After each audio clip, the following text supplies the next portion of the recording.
In this episode of Fictional Hangover, we talk about how a good writer can write terrible characters.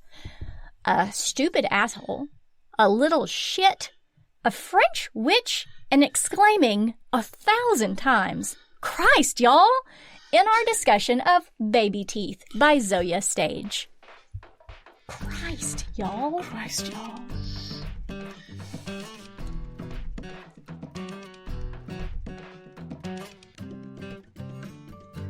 Hey everybody, welcome to Fictional Hangover, a podcast about young adult and new adult, and sometimes other books, series, authors, voice actors, and illustrators that's full of spoilers. I'm Amanda. And I'm Claire, and today we're going to discuss Baby Teeth by Zoje Stage. Standard disclaimer. If you haven't read this book, please remember that Fictional Hangover is all about spoilers. If you haven't read or listened and don't want to be spoiled, stop listening to us and go read or listen to the book, then come back. If you haven't done this but want to pretend that you have, or if you don't care about spoilers, or if you just like the show so much that you don't care about any of that, then listen up. Cool. Indeed. Fun fact, this book is part of the Fictional Hangover Annotated Book Club reads. It It is. was selected by one of the people who's part of it, and I cannot remember who, so they will remain nameless in this episode. I'm sorry. Would you like me to name the person? Because I know the name of the person who selected this book. I mean, I'm going to skip ahead a little bit, and I'm going to say name/blame. Oh, okay. Yeah, well, it's fine. This person would be okay with that. Okay. Yeah. Go on then. Name them. Shame them. Oh, it was Ian. Oh, It was Ian, we love everyone. Ian. It was Ian, We love everyone. Ian. We do love Ian, but Too. I feel like you might love her less. I after could this not book. not love her less. No, not It's possible. like, I love her more. I love her more because of it. Ian is a delightful creature. Yeah. Full stop. End of Yes. sentence. Yeah. Yeah, that's Initial all. thought. Yeah. Ian is a delightful creature. Yeah, that's a good initial thought. We'll go. So let's go back a step Okay. and give you some background information. Okay. Proper background information. Proper background information. I read an interview, and Zoje Stage says, I consider Hannah the child of my heart. People might think that makes me insane, but I, in fact, have tremendous empathy for her. She misinterprets so many things about the world. Part of it is her youth and naivety, and part of it is that she's really mentally ill. The harder she tries to express herself, the worse her situation gets. I was trying to think behind her eyes to see how she sees the world, to see how she thinks, see how she could misinterpret something that an adult would understand in a different way. I really liked the challenge of exploring how she could misinterpret things in so many different ways and working with her limitations of not only what she's experienced in the world, but of communicating. It's very interesting when you think about it that way. It really is. Mm-hmm. And it's interesting to think that's how the author's interpretation of the character is. The problem is, and it's not really a problem, it's the thing with literature. And I remember, God, way back when the invention of the wheel and I was back, I was at university doing my bachelor's degree, we had a massive debate over literature and who owns the characters once a book's been published and it's out in the world. And it's an ongoing debate, and I don't think there's any right or wrong answer. But I always find it very interesting to hear what the author's interpretation of the character is and how they relate to that character. Yeah. And then as a reader, how we do. And I think, again, we're going to find in our discussion that the way you have read the book is going to be very different to the way that I've read the book, and that's based on personal circumstances and on preferences. Yes. Yeah, I have a feeling that I liked this book a lot more than you did. That feeling would be accurate. Yeah, I thought so.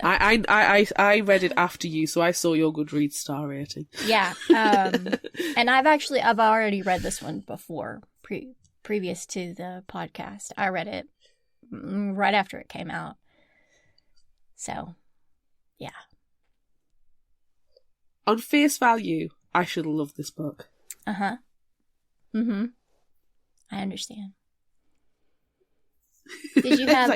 Is that your initial thoughts? I understand. No, actually, my initial thoughts are just a bunch of letters. Okay. Uh-huh. Do you have any vowels? No, we don't have any vowels. There are 2 vowels at the beginning. Oh. But 2 like, ears. Yeah, but this is like in a good way. And that's weird. Gurgling. It sounds like a gurgling, throats full of blood kind of way. Yeah. Mm-hmm. Yeah. That might be. That would be your brand. Yeah, it would be. It might be why my throat hurts so bad, actually. Well, while you can still talk, let's crack on with the summary. Let's do. Hannah is having another test done on her brain to see if anyone can figure out why she's not talking at 7 years old. Hannah is keeping all the words to herself because when she tried to talk as a baby, only marbly sounds came out. Mommy desperately wants her to speak, but Daddy doesn't push her, so she loves him more. When the test is over, she is taken back to Mommy like seeing her is some kind of treat. Not at all. Suzette struggles with being at the doctor's office waiting to hear what the latest scan shows about her daughter. Suzette has suffered with Crohn's disease since she was a teenager.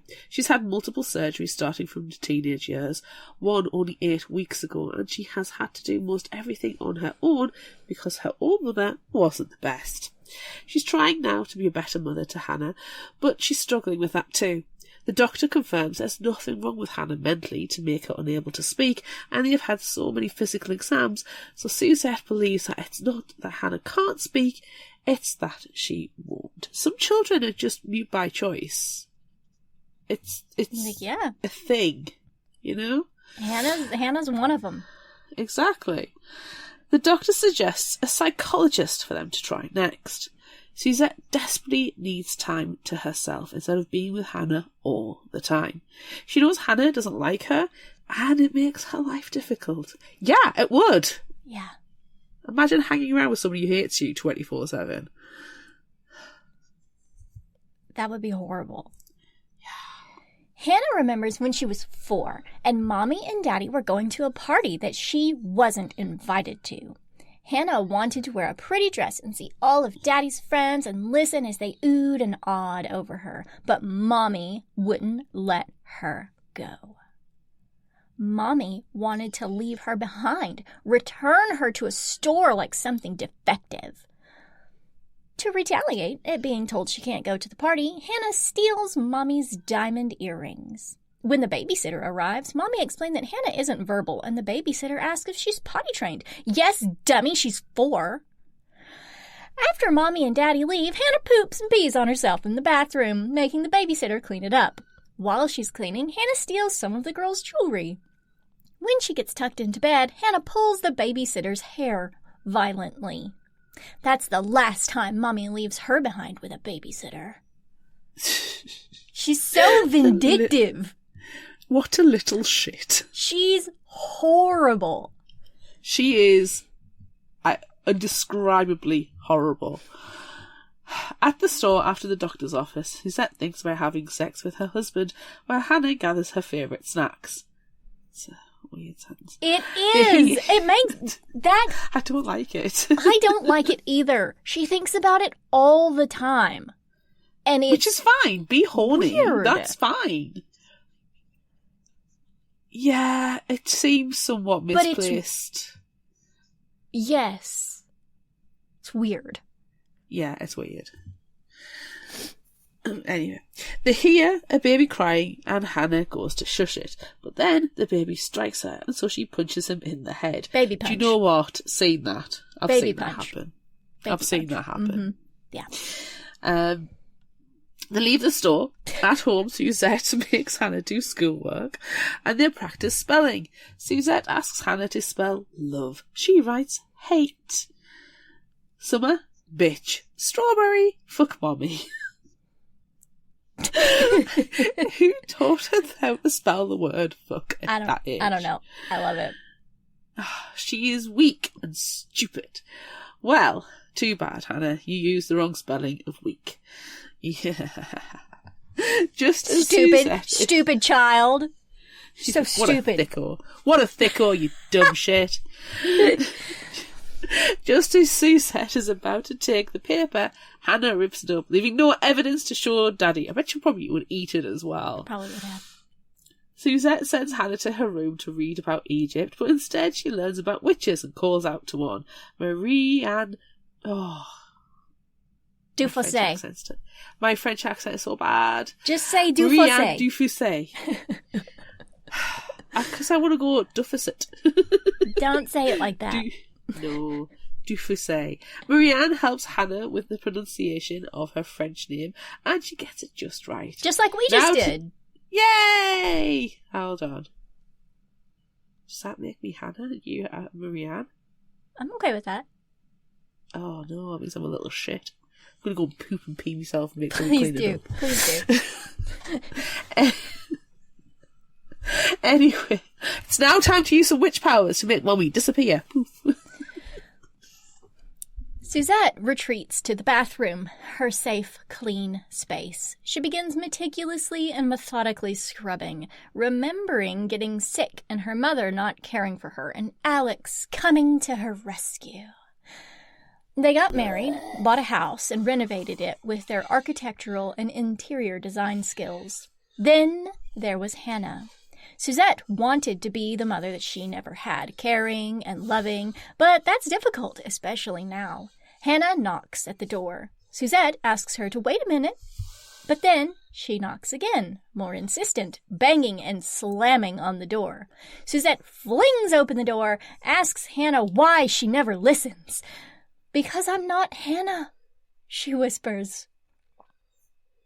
Hannah wishes that Mommy would have had a greater reaction to her whispering than slamming the door, but that's what happened. So she leaves the bathroom to wander around and do other things until Daddy gets home from work.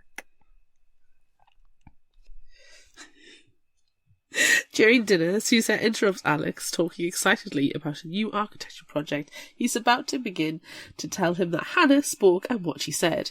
Hannah denies doing it, so of course Alex doesn't believe that it happened. They send Hannah up to her room so they can talk privately about sending Hannah to a psychologist that was recommended to her at the appointment earlier. They also talk about trying to enroll her in school again. The first two schools they tried didn't work out because Hannah set the trash cans on fire and killed the goldfish. What a little shit. But maybe now, a couple of years later, she'll adjust better. Suzette wishes that she could have some time to herself again, to be away from Hannah. Hannah really seems to like fucking with Mommy.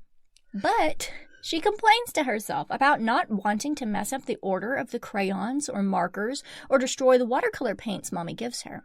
She also complains about the house being so clean that she can't form the under-the-bed monsters in the story that Daddy reads to her at night.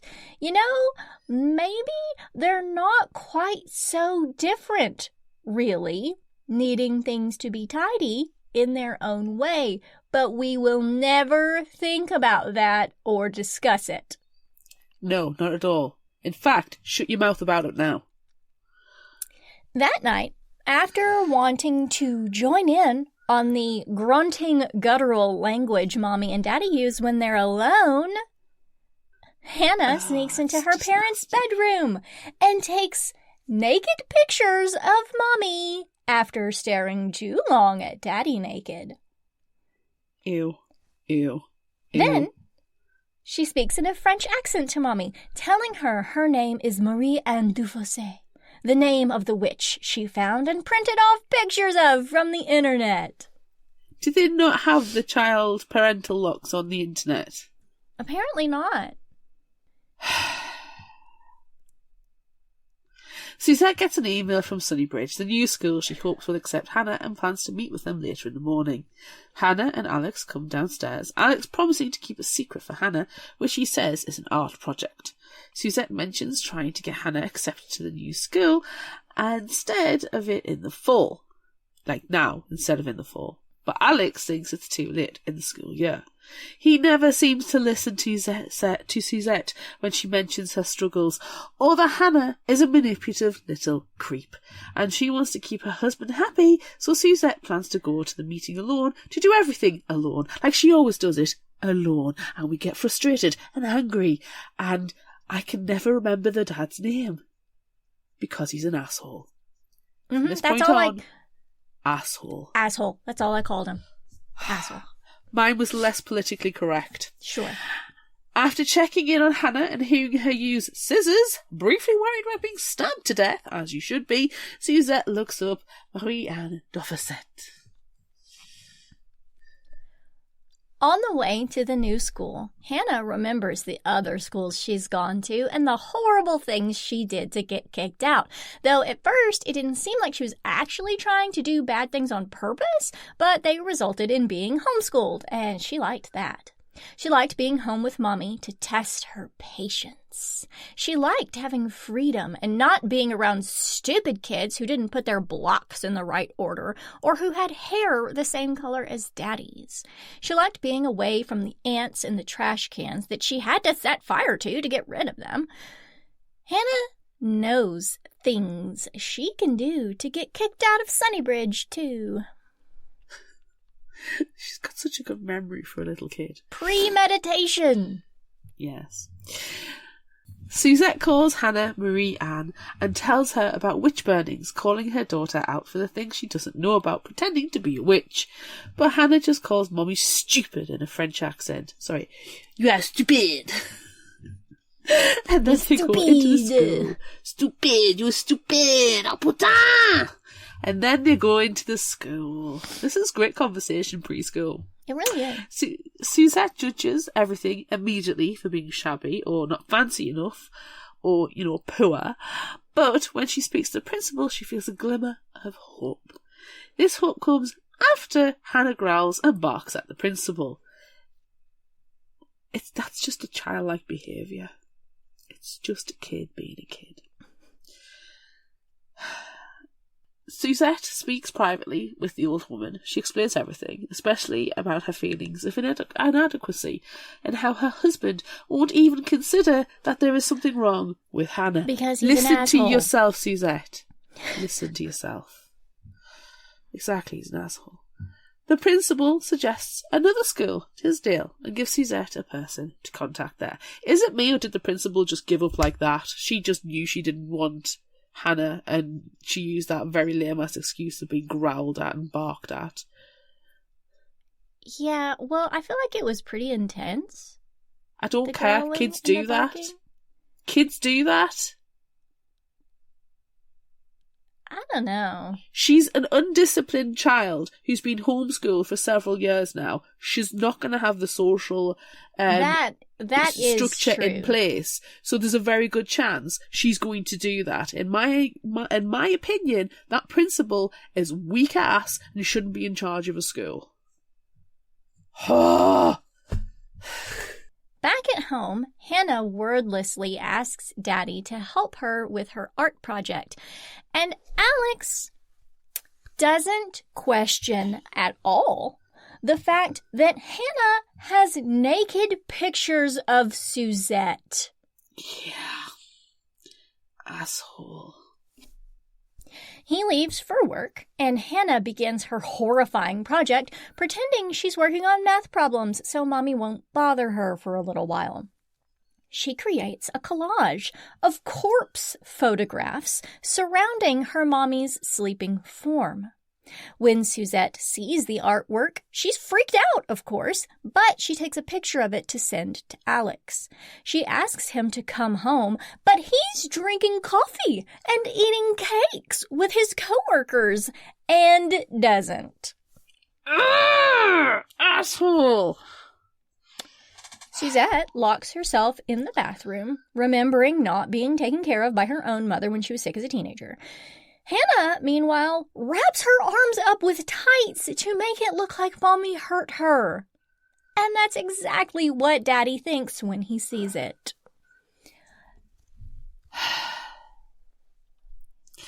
At At dinner, Suzette tries to talk to Alex about Hannah and how she barked at the principal of Sunnybridge and that they won't accept her.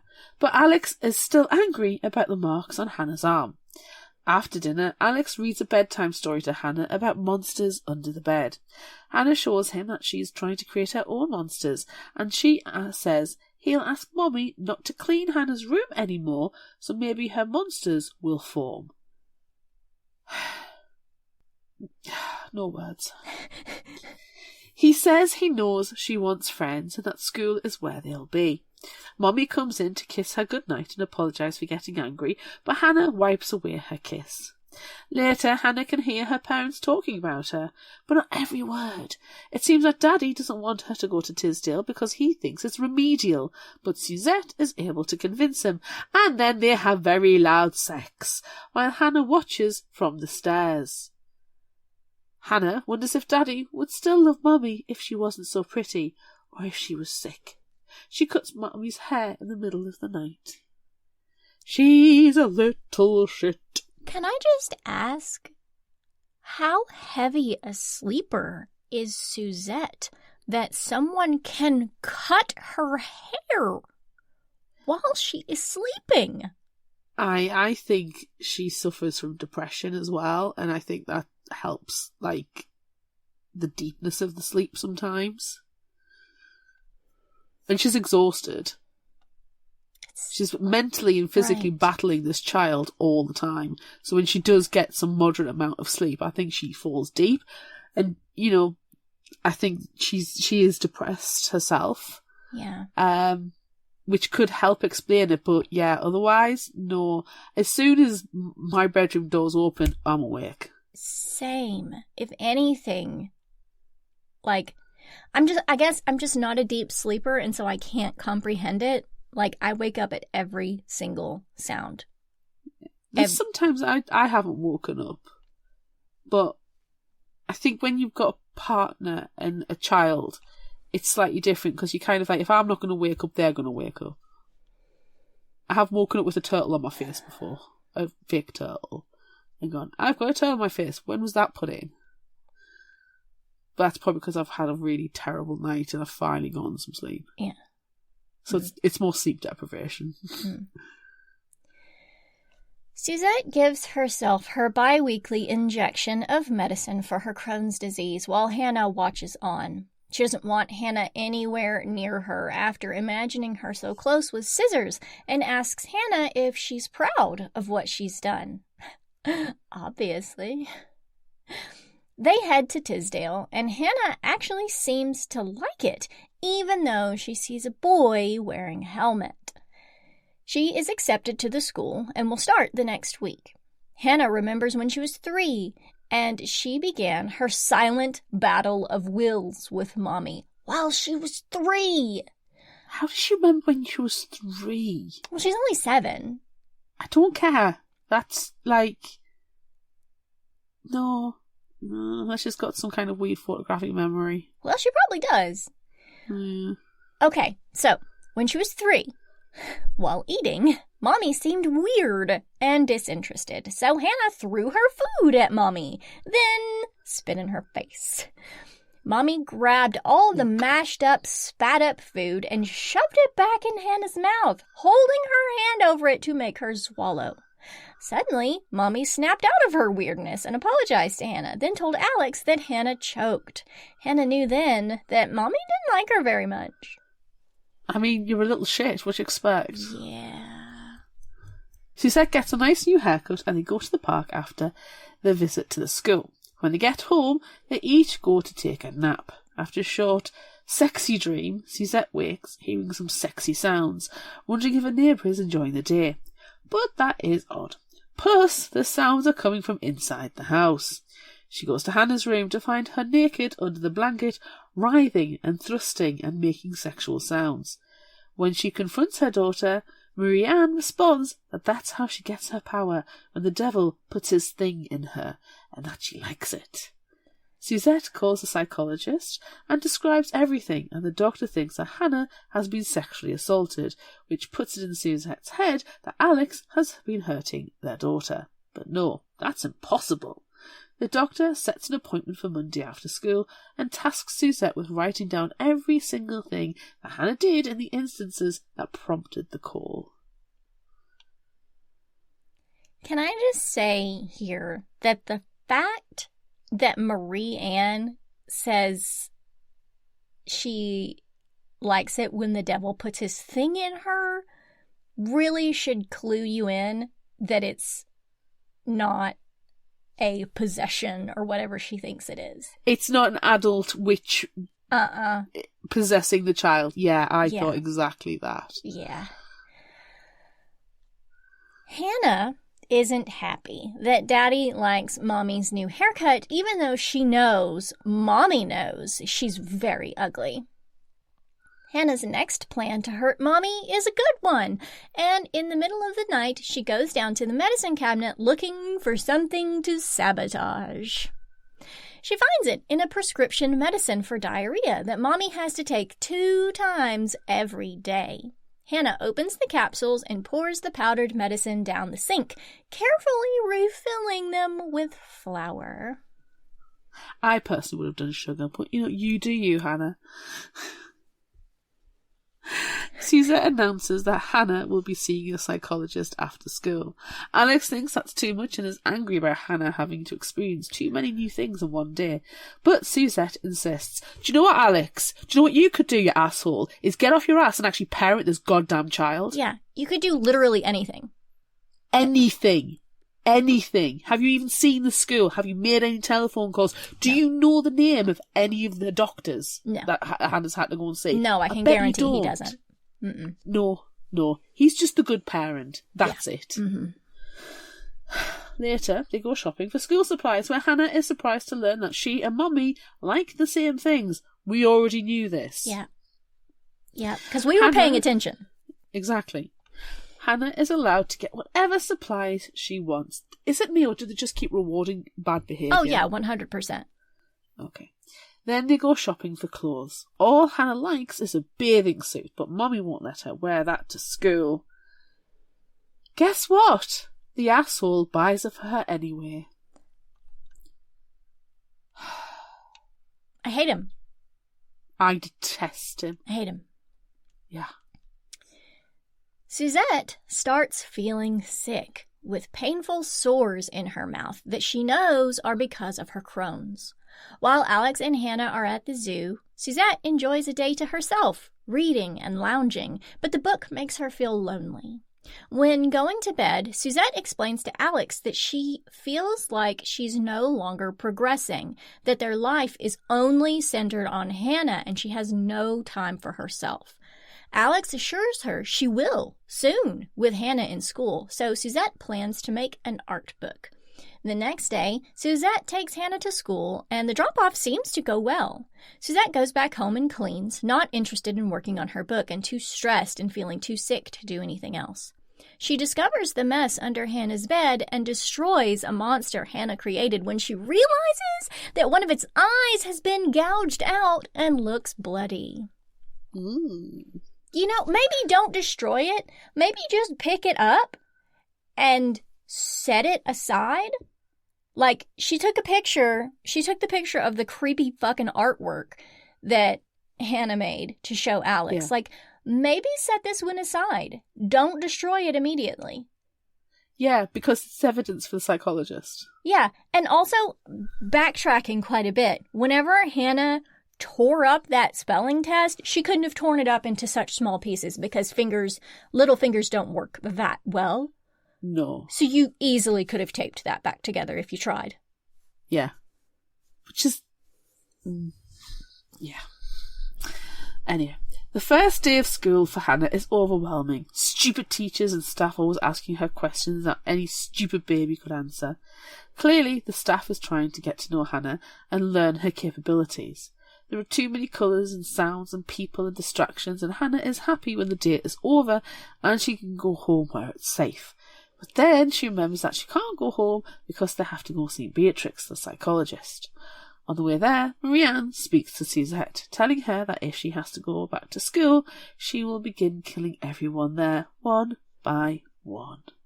Suzette isn't fazed by this and even responds in a French accent, telling Hannah that school is a better place to be than prison, which is where she will go if she kills people.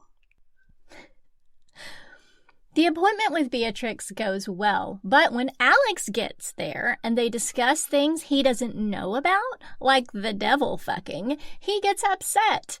Suzette tried to explain this to Beatrix prior to Alex's arrival, that Alex never sees anything bad that Hannah does and seems to think that Suzette is overreacting or that she's a bad mother. Beatrix thinks that Hannah's creation of Marianne is her way to speak, but also cope and maintain her persona of not speaking. When they get home, Hannah discovers her destroyed monster and wails like Suzette has never experienced. She apologizes, not realizing it was a creation from the bedtime story, and calls herself, in capital letters, Bad Mommy. Alex doesn't correct her and carries Hannah away. That's her new name, Bad Mommy. Motherfucker. Asshole. Hannah and Daddy spend the night away from Mommy. Hannah is pleased that Daddy is mad at Mommy and wants to sleep with her instead. Just like a real married couple. Gross. Ugh. Yuck. Gross. Creepy. It's disgusting. gross. I hate it. It's horrible. Gross. That's how it will always be when Hannah gets rid of Mommy. Horrible. Disgusting. Horrible. Gross. Stop it. I hate it. Stop I hate it. She begins planning ways of killing Mommy, since it seems like tampering with her medicine isn't working fast enough. She plans to poison her, to electrocute her, to bash her head in with a hammer, to sew her mouth shut. At school the next day, Hannah plans to get kicked out so she'll have more time with Mommy to hurt her. In the quiet room, Hannah sits with a boy who wears a helmet. When the teacher's aide leaves the room for a moment, Hannah removes the helmet and barks and snarls like a dog. The boy bashes his own head against the wall in terror. I hate you, Hannah. I hate you so much. And this is where we employ Amanda's shirt. Christ, y'all! Christ, y'all. Jesus, fuck! Hannah, shocking no one, is expelled from Tisdale. Alex, shocking no one, is angry at the school, not at his daughter for hurting the boy. Suzette knew it was coming. Hannah tries to get in the car with Alex as they leave the school, but he angrily sends her with Suzette so he can go to the gym. Also, he can have some time alone to think and decompress and be away from their little shit of a child. So he doesn't have to parent. So he doesn't have to deal with the child who's just helped assault someone. Yeah. Oh, boo-hoo. Fuck you, Alex. Fuck you. On the way home, Suzette taunts Hannah, or Marianne, telling her that Daddy doesn't like bad girls and he hoped to have a normal child who grows up and accomplishes things. I feel like that would be me at this point. Oh, yeah. Just shaming him. Just calling him out. Yeah, it'd have happened a long time ago with me, I think. Yeah. Oh, definitely. 100%. They have an appointment with Beatrix the next afternoon, and Suzette hopes Alex will stay home from work with them before the appointment because she's obviously afraid of what Hannah might do, but he's being interviewed on the local news about his green initiatives in his architecture firm. So he leaves Suzette and Hannah alone. Shocking no one again. No. Hannah plans to bash Mommy with a hammer. Yay! Killing her to protect Daddy. She places thumbtacks on the floor by Mommy's bed, stages a crash in the kitchen, then waits by the door with the hammer. Christ y'all! Everything works. But when the bashing time comes, Hannah doesn't do anything. Suzette doesn't either, though. She doesn't call the police like she threatens, and she doesn't take photos for evidence. She does eventually call Alex, who comes home and sees the damage done. They call Beatrix, who says they can have Hannah committed if they don't feel safe. Yes! Yes, we all scream. But they don't do that. For fuck's sake. Christ, Joel. Still full of guilt and thoughts that she'll be normal if they only do something differently. Like what? Like what? I don't know. Tell me, without actually inflicting physical harm on your child, how are you supposed to do anything differently? I don't know. I don't get Alex it. finally gets off his fucking emotional arse and starts to feel guilty that he has been oblivious to absolutely everything happening, despite Suzette telling him and all the freaking evidence. But Suzette being... I can't describe how frustrating... Christ, y'all. Suzette... Talk them down from that too. No, do not talk him down, Suzette. That asshole needs to bear responsibility. Beatrix will move up their appointment from next Monday so they can talk. For now, Alex has to pretend that everything's normal. Christ, y'all. Christ, y'all. Oh, shit. Hannah is at first worried that Daddy loves Mommy more than he loves her, and that her plans messed everything up. But then Daddy cries because of what happened. Hannah doesn't want Daddy to cry. He asks her if it was Marie Ann who hurt Mommy and tells her that they need to get rid of her, cast her away during their holiday celebration in a couple of days. They will have a bonfire and send her away by tossing a drawing of her into the fire. Hannah agrees that she doesn't really need Marie Ann anymore, so she's fine with casting her away. She plans to cast Mommy away, too, and tears up a photo of her while chanting, "I inflict this curse on you. I will thee to die. You will suffer and cease to be." Christ, y'all! Christ, y'all!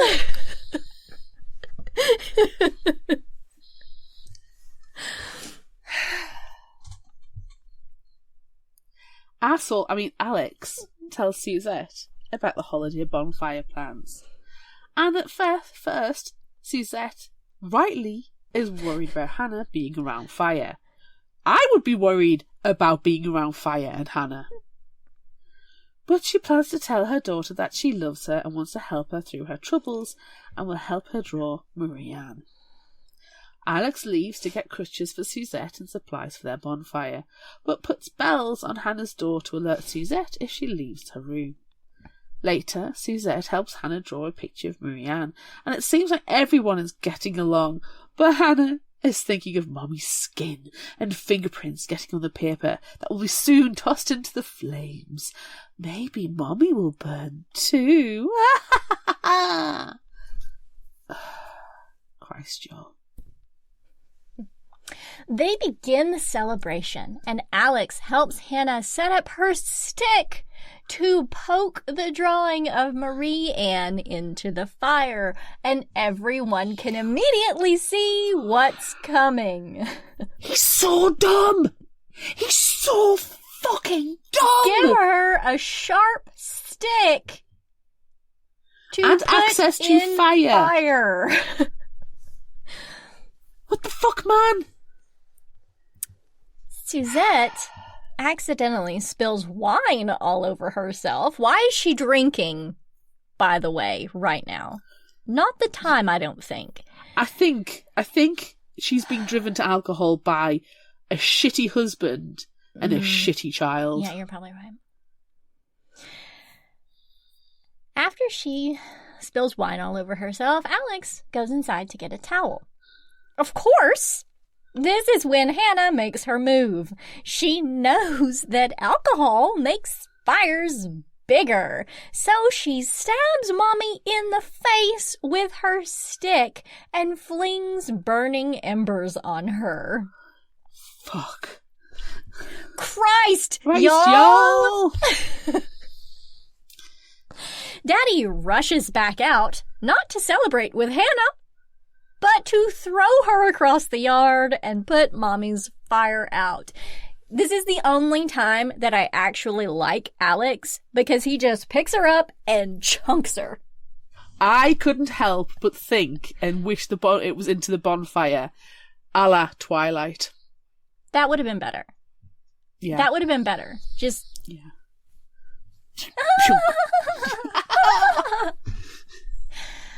That would have been better. So much better. It would have ended. Okay. So Hannah has been flung across the yard. And not into the fire, unfortunately. No. And in a small voice, she asks, why? But no one hears her. Why? Why? Why? Because you just stabbed... Shit. You stabbed your mother in the face with a flaming stick. And set her on fire. And set her on fire. Hannah's wrist hurts. And Good. Mommy says to get her an ice pack. And they all go to urgent care. Nah, dog. You go by yourself. Yeah. Fuck you them. want 911? Well, you got to have a phone to call them, don't you? You can't reach it. See, it's all the way up here. Short shite. At urgent care, the doctor thinks that Daddy hurt Hannah and Mommy, since Hannah doesn't speak, but that's not what happened. Not at all. And Hannah is mad at the doctor, but so is Daddy. Suzette's doctor also thinks that Alex is abusive. And she's right. Yeah, she is. But when she tells the doctor that it was Hannah who was hurting her and that they're seeing a therapist, the doctor lets it go. What the fuck, man? Christ, where's the duty y'all? of care? Christ, y'all, y'all? where's the duty of care? That is beyond ridiculous. It's ridiculous. Oh, you could say it to anybody. Oh, we're seeing a therapist, and you're not. What? Suzette tells Alex not to be upset with Hannah, fuck off, because there's something wrong with her, yes, and she doesn't understand what she's doing. No, she can't tell right from wrong. Oh, hell yeah, she does. Yeah, she can. Yeah, she can. She can. Yeah. They go home. Hannah helping to push Suzette's wheelchair. Why? Hopefully, she doesn't push her into traffic. You shouldn't be having these thoughts. Stop putting Hannah into the positions where she can enact on her violent thoughts and desires. Stop it. It's fucking ridiculous. And to quote Amanda's t-shirt again, Christ, y'all. Christ, y'all. I feel like I should make this shirt available on Redbubble. Sorry. They all try to be normal the next day before the appointment with Beatrix. Bullshit. Suzette remembers not loving her own mother when she was a child, ignoring her affection, and wondering if this is the same. No. She fixes Hannah's hair and gives her a hug, telling her it won't always be like this, but she has to stop trying to hurt Mommy. Okay? It's not trying, she is! You gotta stop that, okay? Okay. They go to Beatrix's, where she speaks to Hannah first. Beatrix learns through asking Hannah to draw pictures that Hannah believes Mommy is a witch who cast a spell on Daddy to make him not love Hannah and that they will leave her behind. When Beatrix asks, what will make this better? She puts a big X on her drawing of Mommy and tears it in half. Beatrix clarifies that Hannah wants Mommy dead so she and Daddy can be together. Beatrix thanks Hannah and tells her she will help as much as she can. Hannah is so relieved that a smart grown-up like Beatrix understands that Mommy needs to die. And Beatrix backs out of the room like Homer Simpson going into a hedge and closes the door behind. Just all eyes. And in her mind, all she's seeing is Christ, y'all. Christ, y'all. Christ, y'all.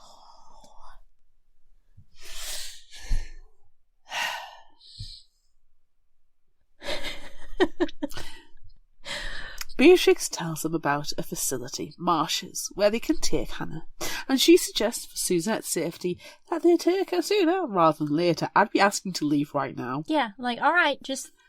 Okay. Yep. We'll buy a toothbrush from the gas station on the way. Yep. Alex, of course, acts like Hannah doesn't need to be at a place like that. Fuck you, Alex. Locked up like a prisoner in a mental ward. She needs it. She is a violent criminal. Yeah. Yeah. Don't forget the face stabbing. And whilst she's got, feet holes. Yes. Holes feet holes. There was a hammer nearby. There was a hammer. Everything.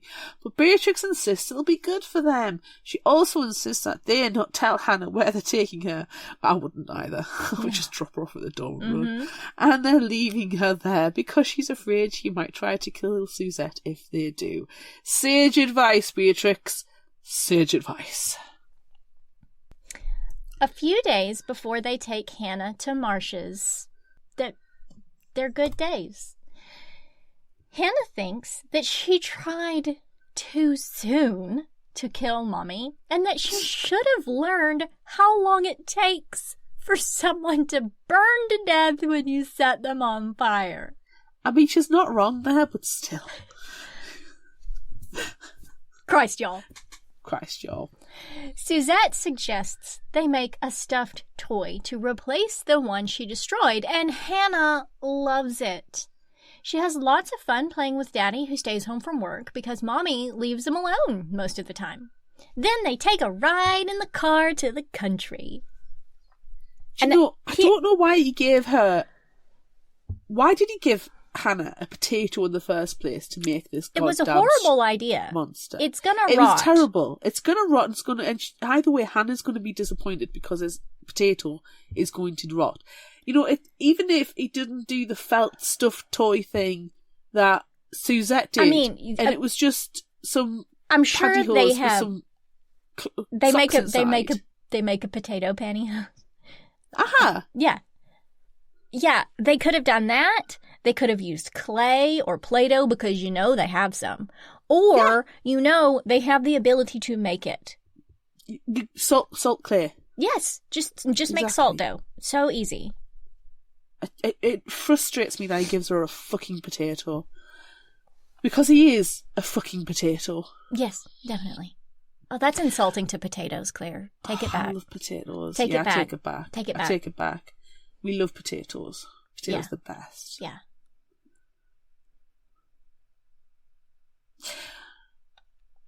When they arrive at Marsh's, Hannah is escorted away to explore while Mommy and Daddy talk to grown-ups by borrowing grown-up things.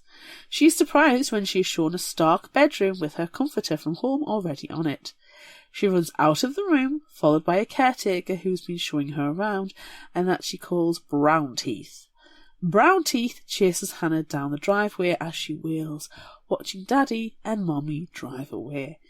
Brown Teeth promises that she'll see them again one day. And if I was Mommy and Daddy, I'd be like, deuces. Yeah, just cackling while driving away.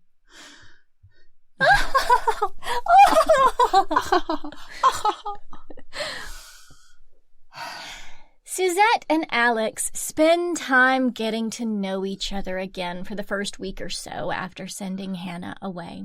They continue sessions with Beatrix, learning better parenting skills. One day, Suzette decides to make Alex's mother's recipe for cinnamon buns and gets out all the ingredients. When she scoops out cups of flour, she finds half a capsule from her prescription medicine that she believed stopped working. They realize that Hannah sabotaged her medicine, which happened quite some time before the tax and the fire. They know they have done the right thing. They will see their daughter again someday, and everyone will be happy again. No. At Marsh's, Hannah spends a lot of time trying to escape and trying to keep her stuffed friend safe. But one day she panics, thinking that the snarling mean kids found her toy and destroyed it. She cries and runs to her room, Brown Teeth following. Hannah finds the toy exactly where she left it and tells her that everything is fine and everything will be okay. She realises that she misses home, misses everything Daddy always did for her. What did he do? Coddled her. And even, somehow, misses Mommy. Or at least the way Mommy always made her snacks and the way she liked them. The way that Mommy did absolutely freaking everything. Yeah. Her toy tells her that she could be good if she tries, and she agrees. After having sex on the table and eating ice cream directly from the carton, as one does, Alex gets a phone call. It's Hannah. He puts the phone on speaker, and he and Suzette listen to their daughter apologize for being bad, promise to be good, and say that she loves them and misses them and that she wants to come home. It's everything they ever wanted. Their daughter is speaking. After she pleads for a while, Alex says they'll see her soon and walks away from the phone because he's a shitbag, leaving Suzette to deal with the difficult stuff, like always. Christ, Joel. They don't want Hannah to come home. She's only been away for a month. Marcia's is working with her to determine if she's a danger to others. Yes. Suzette never wants her to come back, always afraid she will kill her, which is 100% reasonable. Yes.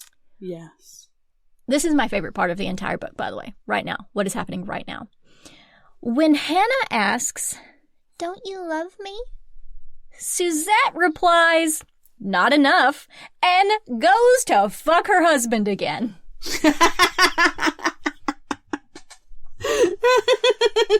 It's my favorite part. Don't you love me? I like to think that she doesn't hang up on the phone either. Oh, man. I mean, she probably does, but it would be fucking hilarious if she didn't. Yeah. Brown Teeth takes Hannah back to her room and leaves her for the night, where Hannah and her toy have a conversation. Hannah has to break the spell Mommy has over Daddy. She thought her voice would be enough to break it, but now she has to take her time and plan. She needs to become the best girl, capital B, capital G, so she can go home and save Daddy from Mommy once and for all. The end. Fuck Christ! Oh!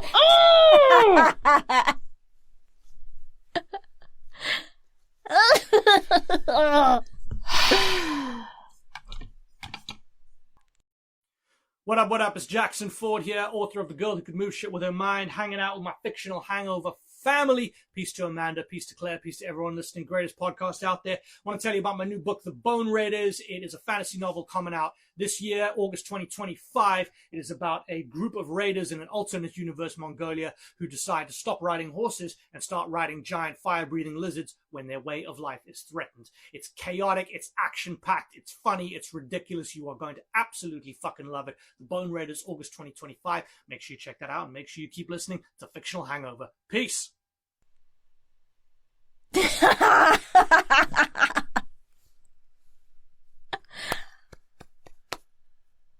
It's so horrible and I love it.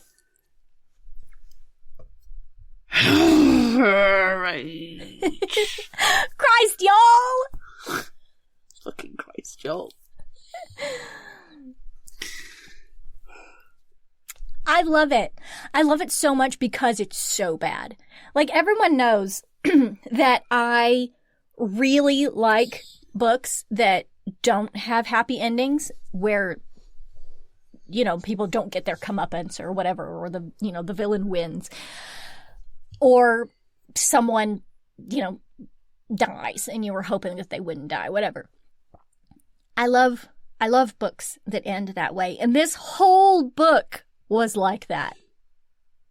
And I really enjoy it. We've talked a lot in the past about how it takes a really good writer to write a character that you hate. Well, there's 3 of them in this book. Oh yeah. There's 3 of them. Hate them Oh, yeah. all. I despise every single one of them. Yeah. There's only one character I actually like. Beatrix? Yeah. She's the only one. She's literally the only character I like. She's the only character I can tolerate. You know, Brown Teeth too, I bet. I bet we would like Brown Teeth. If we I got think to we'd like know Brown Brown Teeth. Teeth a little bit more. Yeah, I suspect Brown Teeth drinks a lot of coffee. Yeah, probably. Yeah, I think Brown Teeth would be fine, but out of what we know, literally Beatrix is the only character. Only one. Is the only one. And I 100% agree with you. I don't need to have a happy ending. I don't need a redemption. Mm-hmm. I kind of like it when the villain doesn't get redemption. Mm-hmm. Or doesn't have a backstory, a sympathetic backstory. But this book went into the realms of frustration for me. Yeah, I can understand that. It tipped it over the edge. I can understand that. So it notched my enjoyment down a bit for it. Yeah. See, no, it just made me enjoy it even more. Oh, but that's, I mean, I'm weird, obviously. It wasn't even Suzette and Hannah that was the frustrating element for me. It was dipshit asshole Alex. Alex was the worst. I'm pretty sure Alex is he's one of the worst characters I've ever read. I hate him with every fibre because he has both Hannah and Suzette wrapped around his little finger. I screamed about it during the summary. He is an absent parent and he is an absent partner. Yeah, he's horrible. Both of them are 100% devoted and addicted to him. I can't understand why. Because, I mean, even Suzette mentions at one, and like, this isn't in the summary because it was just a very small detail. Suzette even mentions that, like, he's not that attractive. She describes his face as being, like, all of his face is smushed up in the center of his face. And, like, she wants to stretch it out. She says this. So he's not gorgeously attractive. So it's not that he has that going for him. He's not nice to them. I mean, maybe when they first met and he tried to rescue her from her mother and tried to help her heal, I can understand that. She's got Stockholm Syndrome. She does. Exactly. She had such a horrible relationship and such a horrible time as a child and being sick that as soon as she's found somebody who's willing to give her 5 minutes and some measly amount of assistance, she's 100% devoted to him. Yeah. And it really annoys me the way that I'm sure she says at one point that she doesn't know what she would do if he wasn't there. She's already doing that. She's doing everything that she would need to do if he wasn't there.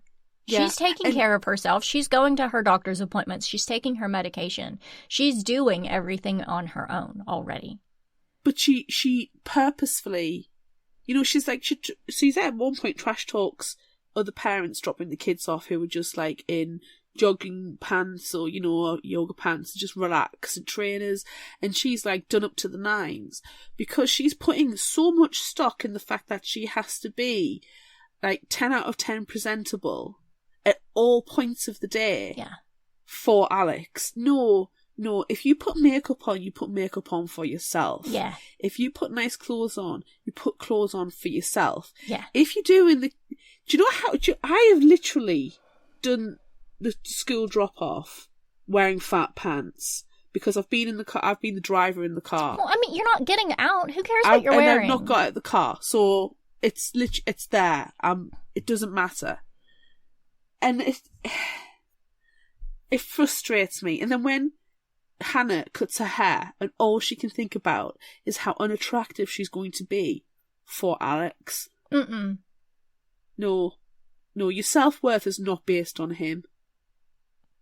And he's not even present for her. He No. never believes her when No. she says that she's having a hard time. He never says to her, listen, you've been with Hannah all day.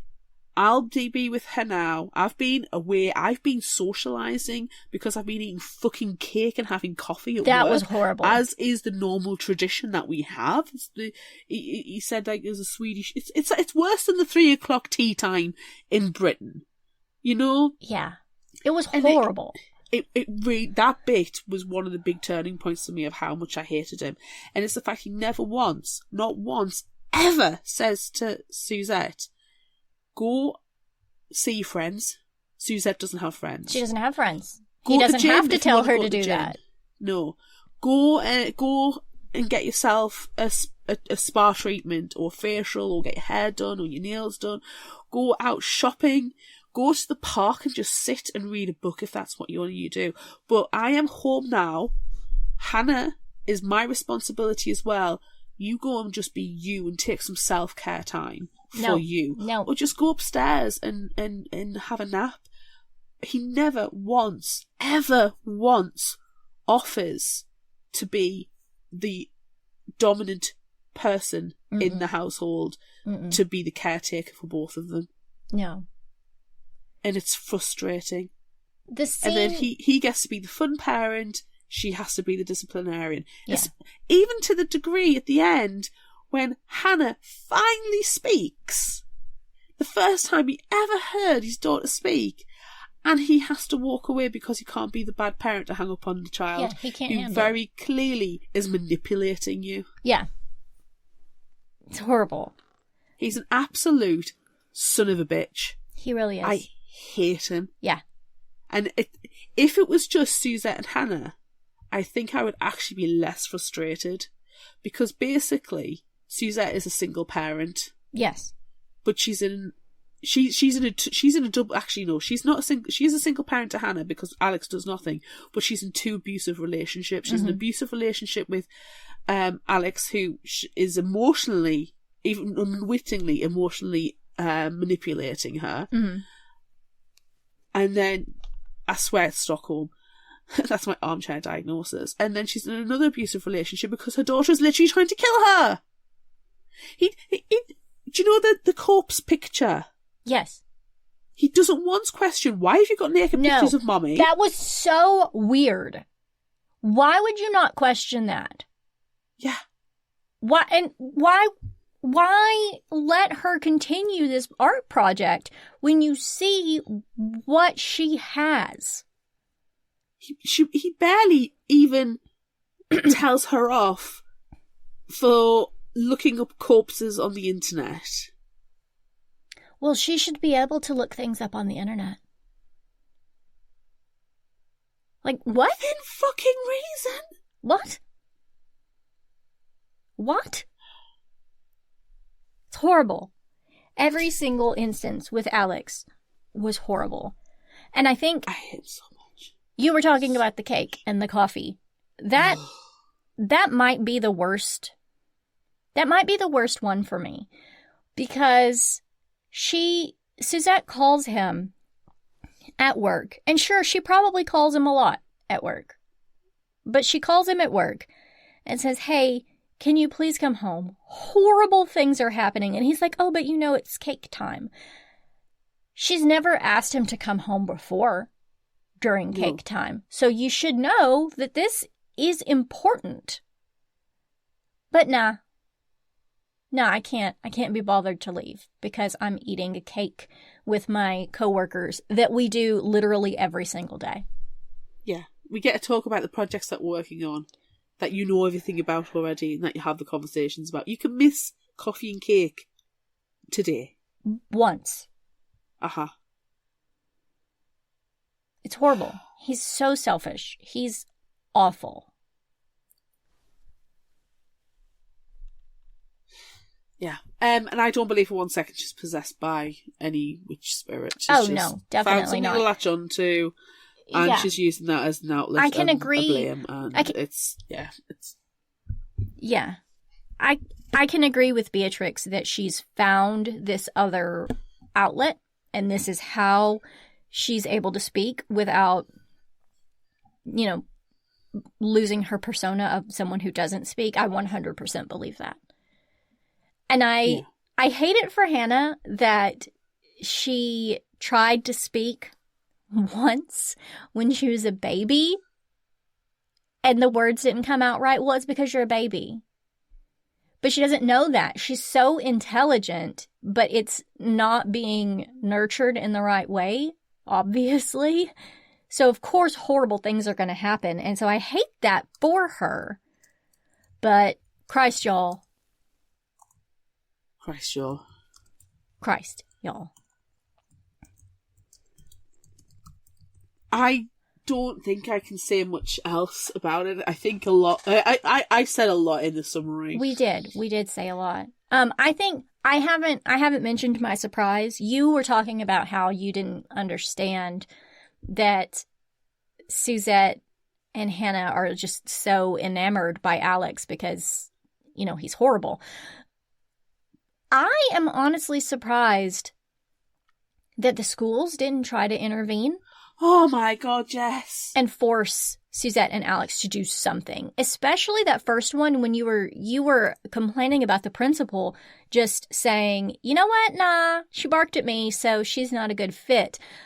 I think instead of her saying, okay, she's not going to work out here, but she needs to go to this school, it should have been, she's not going to work out here because clearly something is wrong with her and you need to get help. Like, people at schools are mandated reporters for a reason. Yes. So none of these people at the schools are, they should have done something. Yes. To stop what is happening. Like, obviously there is something wrong here. I'm sure you can't just kick a kid out and that's it. Because education to a point is mandatory, and I know homeschooling is a lot more prevalent in the United States than it is in the UK. Because in my eyes, the UK is a lot more, oh my God, get the kid away from me. I need to have a break. Why would you even think about homeschooling? Yuck. Well, I don't want to get into the reasons. I say this as a parent. Yeah. I do not want to homeschool my child. Again, because I had to do it during COVID and it was horrible. Not because he's a horrible child who's trying to murder me. Quite the opposite. I could appreciate and understand Suzette needing a break as a mum. Yeah. And then just a couple of hours to just be Suzette, not mum. Yes. I can 1000% empathise with that. Yeah. I am devoted to my child. But I could not homeschool him and then entertain him afterwards and then have him for weekends. It's too much. Yeah. It's too much. Yeah. It's cloying. And you need your own identity. And a child needs their own identity. And that identity is not at home. That identity is developed and grown and tested at school. Which is why education systems need to be more funded and teachers should be better paid. I was going to say, prob's not in the US. Because everything in the United States is horrible right now. And the reason why people homeschool is... Christ, y'all. Look at Jesus. He needs to be there. Yeah. He needs to be involved in everything, apparently. Look at him. He's big. Let's not get that involved. Let's have a separation of everything. Yeah. What's your favorite final thought quote? I'm exhausted. Yeah. A nightmare. Mingling with life, not reality. 100%. But you're trying to figure it out. That's the important thing. I guess. Sometimes the hardest part is seeing what's right in front of you. And I child direct that with a flaming to Alex, stick running at your face. I also want to get that flaming stick in hit Alex around with it a little bit because he is Mr. Denial. Yeah, everybody needs to be stabbed with that flaming stick. Except Suzette. But she already was, so it's fine. So we've got asshole, Mr. Denial. Uh-huh. Little shit. What's Suzette? She's just Suzette, man. What's your quotes? I picked out lots of really gruesome ones. And it's one of the reasons why I like this book so much. Someday, Mommy would open her mouth and have teeth made of shards of glass. She'd give Hannah that hateful look and then start eating her own hands. It would be gross, but she almost wanted to see it. Same. Maybe it had been a mistake trying to set Mommy on fire. If only she'd known how long it took for things or people to fully ignite. If you're going to use the internet, use it to find out the information and not just looking up corpse pictures. Right? Come on. Okay, these last two are less gruesome, but I really love, I love the mouthfeel of the words. Okay. Mommy had turned into a balloon, and she wanted to pop her with a pin and watch her fizzle-fuzzle into nothingness. Fizzle-fuzzle. Fizzle-fuzzle. And my last quote is, inside she was a kaleidoscope of racing, popping, bursting exclamations full of wonder and question marks. I love it, but I hate it at the same time. Yes. All right, is it time for Would You Rather? I feel like I'm a balloon that's starting to deflate. Are you fizzle-fuzzling? Are you fizzle-fuzzling? I'm fizzle-fuzzling.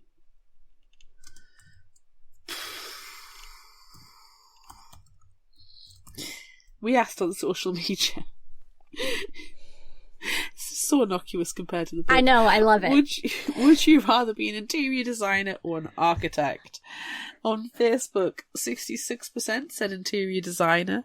On Instagram, 62% said interior designer. And on YouTube, it was 100% for an architect. We have comments. Colin on Facebook said, I know everyone's gone for interior designer so far, and that argument is sound. Being an architect sounds like a very high pressure job. But, and this is a big but, I've got to choose architect for one very simple reason. What other job allows you to design a building that looks like a cock and balls? None. Not a one. I should know. I've checked. I thought it would be a good laugh, then realised how much work was involved to become an architect, and came to the conclusion I couldn't be asked. If I were able to circumnavigate the whole study hard and pass exams and stuff, like I can by answering the simple would you rather question, then I so very would, and then I'd be able to live out my cock and ball filled fantasy. Hang on, that came out wrong. Yeah, I agreed with it until we got to that very last line, and then I was concerned. Yeah, maybe he's been on the internet. Yeah. Parental locks are not on the computer. Fiona on Facebook says, gotta be an architect for me. The idea of creating a vision is so much more exciting than decorating it. Candace on Facebook said, I wouldn't be good at either, but I say interior designer, and let me tell you why. I don't want to be responsible for having one tiny measurement off and a whole building or bridge collapsing. I can agree with that. Yeah. Emily on Facebook said, I would go for being an interior designer than an architect because I like decorating and organizing a house on the inside, and I want to keep my distance from anything the book The Fountainhead espouses. Oh, Emily. Katrina on Facebook said, okay, I'm no good with designing things at all, so I think I'd be rubbish at both jobs, but if I got the skills to go with the job, then interior designer. Pick out pretty things for home sounds like it would be fun, and the rewards would be more frequent. Claire on Facebook says, I don't think I'd be great at either of these, so interior design. So if it's terrible, it won't cost as much to fix. Coral on Facebook said, love to decorate, so to get paid to do it, dream job. And finally, Joe Rowland Author on Instagram says, well, my interior design skills would rival Molly Weasley, and my drawing ability isn't awesome. So if you're good with everything looking like the Burrow, I'm your girl. Nice. I love it. It's such a good answer. Oh. What are you doing? Do you remember, like, in the 90s or the 90s was all those interior design programs where they'd have 2 days to, like, and they would swap with your neighbour and you had to, like, fix each other's rooms up, and they were always horrible. Yeah. I always worry about that kind of situation when it comes to interior designers. And they always look so soulless when you look at the pictures. Like, when I was looking at the pictures for the Would You Rather, they were just soulless interior designs. Yeah. So I suppose if you're working with a particular client and you're making their dream come true, and, you know, you're making the nerd cave of their dreams, or the library or book nook of their dreams, then it's one thing. Yeah. But then, I remember I really liked the game The Sims. Uh-huh. And I like giving myself infinite money. Yes. Which involved both architecture and interior designer. Yeah. So I'm going to try and circumnavigate this question and say that I will be godlike a la The Sims, where I can create both. Okay. Yeah. But if I have to dominate one, I would say architecture. Yeah. I think I agree with you. I'm going to go with architect. I oddly, and I've never been good at any of this, but I oddly like, you know, like measuring things and making things exact. And I've only recently decided or discovered that this is something that I can do. Like, everyone in the library asks me to recreate things, and then they tell me that they believe in my math skills. And that's just hilarious to me because I've never been good at math. But for some reason, I can do it. And I like figuring it out. So I think I'm going to have to go with an architect. And I think I would like to make things. I would be fine with interior design if I was doing it for myself. But I don't want to do it for someone else. No. Because I'm weird. And I have a bunch of weird shit in my house. And I don't think anyone else would like it very much. No, I like what I like. I think as well with architect, you've got to remember you're not the one doing the actual physical building. You've just got to work out. Right, you're just designing it. You're just designing it. And yeah, you've got to know what the materials are that are going to get used, and what the tensile strength is, and, you know, how tall and how wide things can be before they need to have extra beams. Yeah. So it feels like there's quite a lot of, like, set rules. So as long as you follow the rules, you can't go too far wrong. Yeah. And you could, you know, you can create really weird and wonderful things. And then Lego go, that's an interesting building. Uh-huh. Can we do it in Lego? And you're like, yeah. You can. Yeah, because that's how I designed it. I designed it with Lego in mind. Exactly. That's how I practiced. Would you like my PDF? Yes. Design kit for the Lego? Yes, thank you. Okay, next question. Would you rather step on thumbtacks or be hit with burning embers? Notice that we did not include being stabbed in the face with a flaming stick because no one would ever choose that. No. But stepping on thumbtacks or being hit with burning embers, like, that's not life-threatening. Yeah. I'm going to go with hit with burning embers because then, you know, go to the ground, roll. Yeah. Whereas stepping on thumbtacks, yeah, ugh. And it was a lot of them. It was like a dozen plus thumbtacks. At least. And some of them went all the way in. Yeah.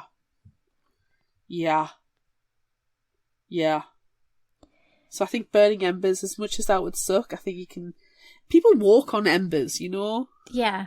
And you can't walk easily when the bottom of your foot is filled or has been filled with thumbtacks.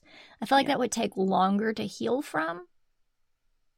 Well, I'm already screwed from the waist down anyways. I don't need to add to it. Yeah. I always think, the jumper I'm wearing right now, I could very easily whip it off in a second. Sure. And I'm not going to do it. I thought about it there for a second. I was like, no. Claire, well, because your headphones are in the way, you would get Yeah, you up. don't need to see my boobs again. Really? Not right now. Okay. Maybe later. But yeah, I could easily whip it off quickly. Yeah. And like I say, roll around, or you can grab something and smother the. Yeah, or even just use your hands. Like that would suck, but you could put it out. I think it'd be easy to deal with. Yeah. Yeah. I don't particularly want to hold my feet and go, sweetie, can you get these out the bottom of my feet? Because then I think the hubby might pass out. Maybe. Yeah. Yeah. Would you rather learn your daughter has been expelled from school because she made a kid drink paint, or set the trash cans on fire, or made a kid bash his own skull into the wall? I think drinking paint is the least horrible of all of these, but also she was the youngest at that time when she made a kid drink paint. So that's horrifying that a young child, I don't know, maybe 3 or 4, convinced someone else to drink paint. But I don't like that whole situation, which again, not included in the summary.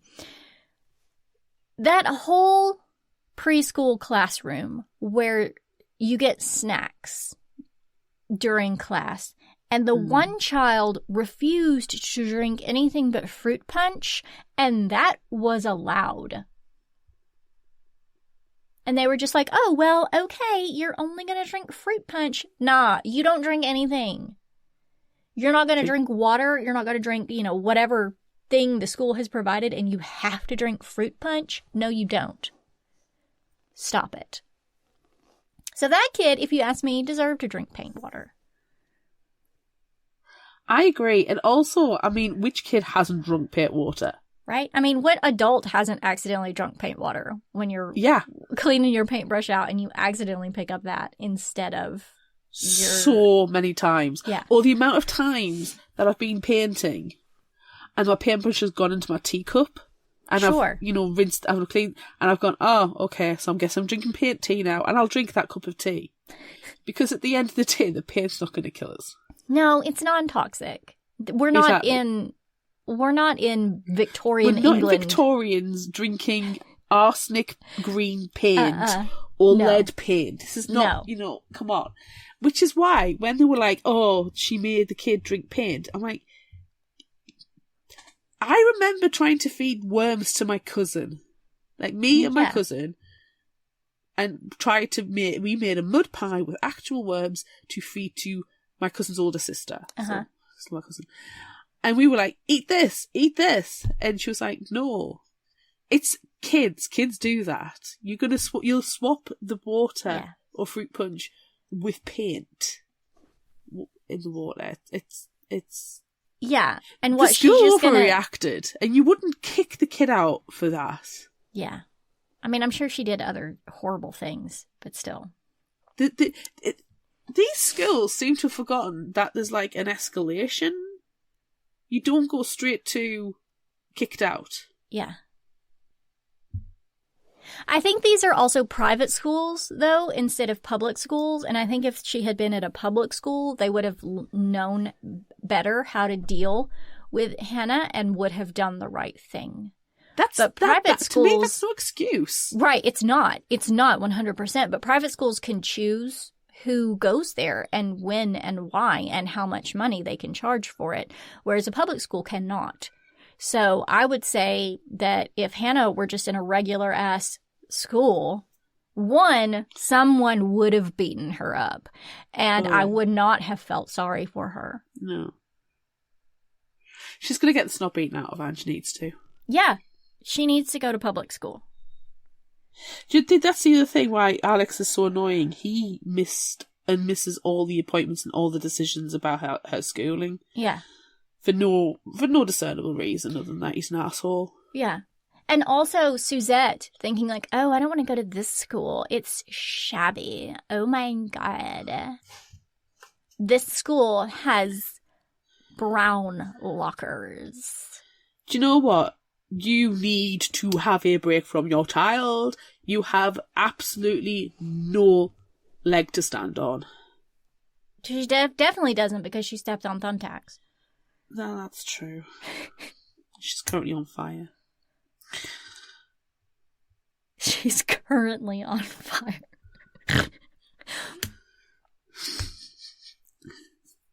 Okay.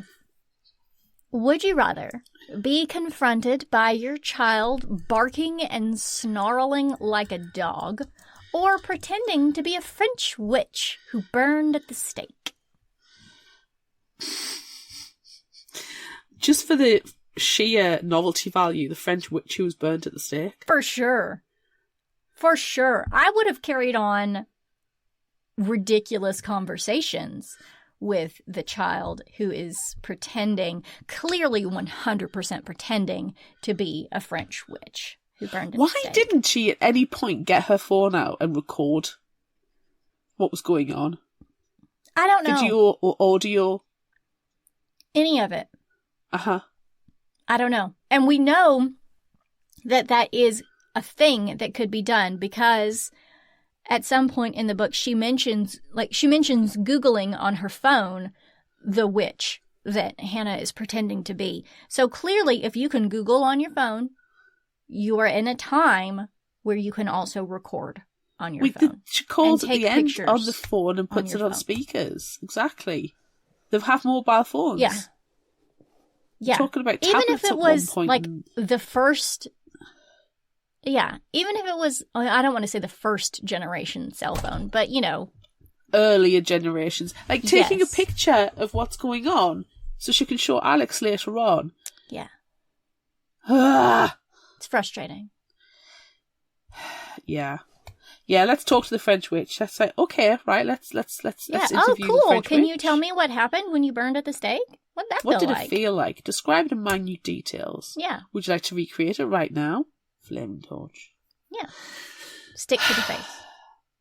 Yeah. Why would you have a bonfire and give your daughter a I don't stick know. of They're so violence? stupid. It's insane. Just... Ugh. Right. Last question. Would you rather, and you can only choose one, abandon Hannah or Alex? Fuck. I want to abandon both of them. Abandon both, go to Tahiti, live your best life. But we can only choose one.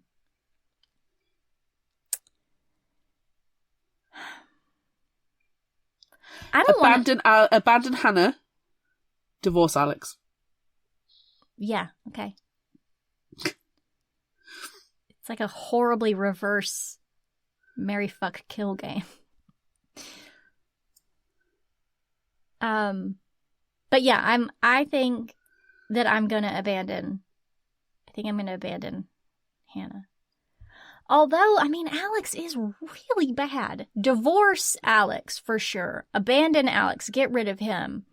And then, you know, use your brain and your smarts to figure out what's wrong with Hannah and get her the help that she needs. Is Alex isn't worth institutionalizing anything. Hannah? Is institutionalizing her abandoning her though? No. Or is it, you know, being a responsible parent That. and getting her the medical help that Yes, she needs? that. Well, let's get Hannah into an institution Uh-huh. where she's going to have to live for a long, long time. Uh-huh. And then throw Alex away. He's horrible. We will divorce Alex, and in the divorce, he gets 100% custody of Hannah. Sure. Done. Good. All the way through, I was screaming at Suzette to just go. He's the worst. He's horrible. Just go. Just leave. If Hannah wants Alex so much, it's not worth your mental and physical well-being to be in that situation. Nope. Get out. Just go. Just because it's your kid doesn't mean you have to hang on. Oh. Okay. If you liked this, try this. What are you going to suggest? Well, I did consider another Zoje Stage. Me too. Was Dear Hannah. Which was the sequel to this, where Hannah is 24. And she's a stepmom. I haven't read that one. I didn't even know that it existed, so now I am actively seeking it out. Not read it. I read the summary and went, okay, that exists. Spoilers, in the summary for Dear Hannah, it also says she has a younger brother, I think. Oh, yeah, it does. You check. Yeah, it does say that. Yeah. Oh, it just came out last year, too. Yep, I'm getting on this one. Well, considering the amount of fucking that Suzette and Alex did as soon as Hannah wasn't there, I tell you right now, as soon as they got to the bottom of the drive at Marsha's, they were just humping. Yeah. Yeah, 100% that happened. Anywho, my actual recommendation is a book I have read, and it's called My Sister Rosa by Justine Larbelester. Oh, I love Justine Larbelester. She writes some fucked up shit. Oh, and this is fucked up shit too. I really enjoyed it. There was a twist at the end, which made me go, ooh, twist! And the summary from Goodreads. What if the most terrifying person you'd ever met was your 10-year-old sister? Amazing. I promise, said Rosa, I won't kill, and I won't make anyone else kill. I can't see the loophole. Since the guinea pig, there's been months now, without Rosa killing as much as a mosquito, as far as I know. Shea Taylor has 4 items on his list. 1, he wants to spar, not just to train in the boxing gym. 2, he wants a girlfriend. 3, he wants to go home. And 4, he wants to keep Rosa under control. Shea's little sister, Rosa, is smart, talented, pretty, and so good at deception that she is convinced she must be a psychopath. He's not wrong. She hasn't hurt anyone, yet, but he's certain it's just a matter of time. And when their parents move them to New York City, Shea longs to return to Sydney and his 3 best friends. But his first duty is to his sister Rosa, who's playing increasingly complex and disturbing games. Can he protect Rosa from the world? And the world from Rosa? Oh. There's a really good twist at the end. What have you got? I am suggesting another Zoje Stage.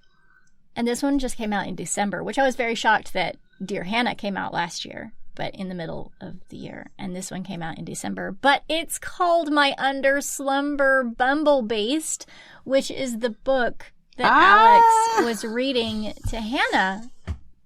And so she wrote it. She actually wrote it. And here's the summary. And it's actually a middle grade book.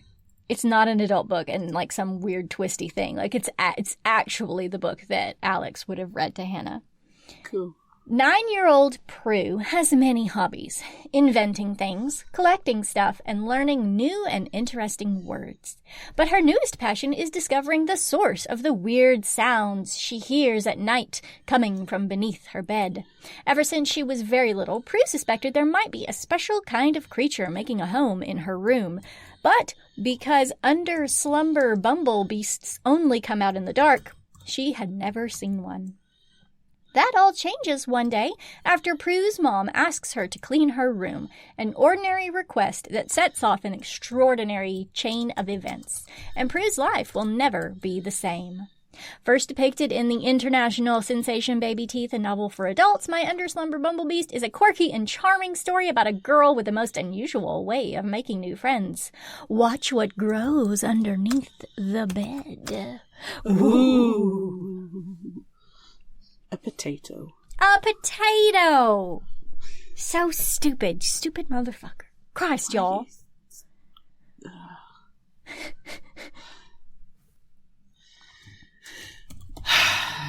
Do we have a new indie spotlight? We do. I just got this one in an email.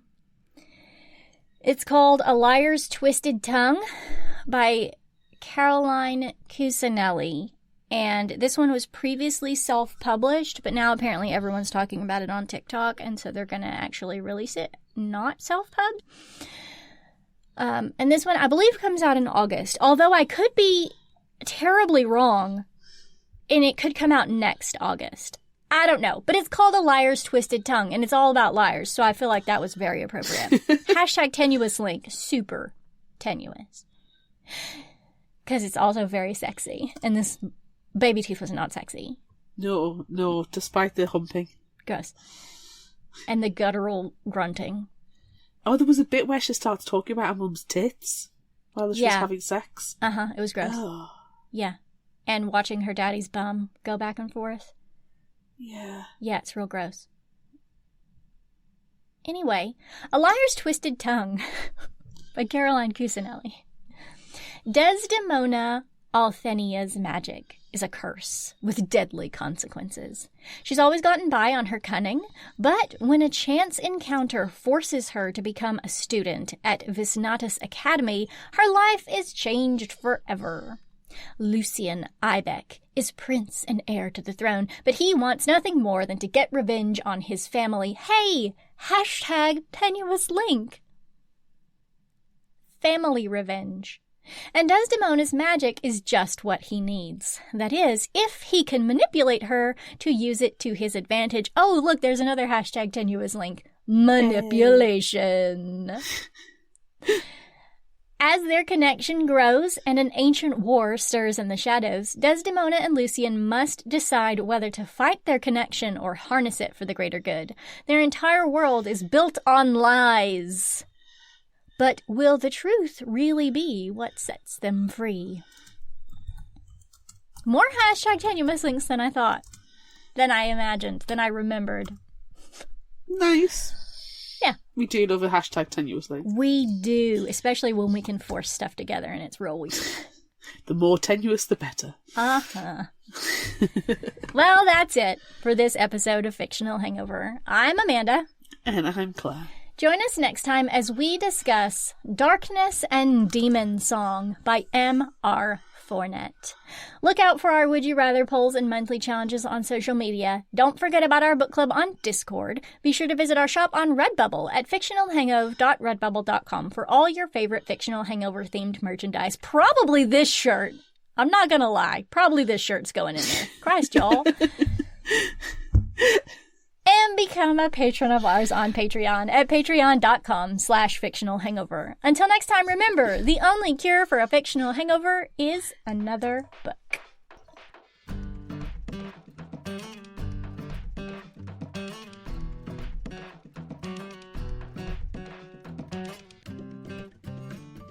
You can find us at fictionalhangover.com and follow us on all social media at Fictional Hangover. If you like this episode, check out our others and be sure to rate, review and subscribe so you don't miss out. Thanks for listening.